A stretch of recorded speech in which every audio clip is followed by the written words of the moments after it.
Welcome to the step-by-step guide to public service loan forgiveness. In this video, I'm going to be showing you a tutorial of a really great calculator you can use to understand and project how much loan payments you will have made over the life of your student loans and really help you understand, is public service loan forgiveness right for you? What's the ultimate cost of that? And compare that to various different income-based repayment plans and paying off your loans ASAP. So you can go to studentloans.gov and you'll see that on the right here, I'm already in repayment estimator, but there'll be a calculator here and that will take you to this page where then you can log in and your loan information unique to you will automatically be populated here. But for this example, I've already put in $100,000 in loans, 7% interest, that you are single. If you have any children, you can put that here. We'll hit single as well.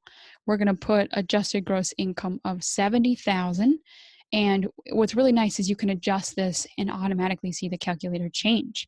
So if we scroll down, we can see that after 240 months, under pay as you earn over the life of your loan and then seeking forgiveness after pay as you earn, you would pay $184,000. And that's why I really don't recommend that you try to pay the minimum payment to these income-based repayment plans and then seek forgiveness, is because this total amount is so extreme. And then you have taxes on what is owed after that. And so that being said, it's a risky decision to do this, and you'll end up paying much, much more over the life of your loan than if you were to seek public service loan forgiveness or try to pay off your debt as fast as possible. And look at repay here, it's even more, $223,000.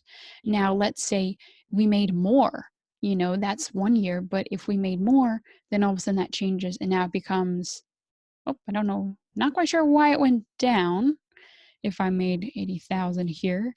Okay, but there you go. It's still a lot though, 200,986 versus 203. I think it's because, it projects that you would have paid off your loan.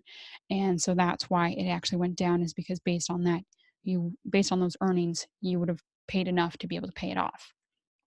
Now, you can check this button here for public service loan forgiveness though, and let's compare that 200,000 that we saw to now only 80,346. So that's a much more reasonable amount paying towards your loans over the life of your loans. But still, $80,000 for public service loan forgiveness is still a lot of money when you take into consideration that you don't have the flexible career track if you're in the private sector, the stress of public service loan forgiveness and all the paperwork, that this route is not guaranteed, and the fact that you may have some earnings lost compared to the private sector. Now, all of this is just estimates, and I'm showing you this calculator so that you can make your own decision making and weigh the pros and cons of each student loan strategy for yourself.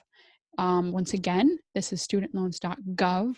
Repayment estimator should be right here, and that'll take you to this page, and you can just fiddle around, plug in your different numbers, and then try to, though, extrapolate how much your adjusted gross income will be now and then in the future. And that will help you understand a little bit more clearly the total payments over the life of your loans.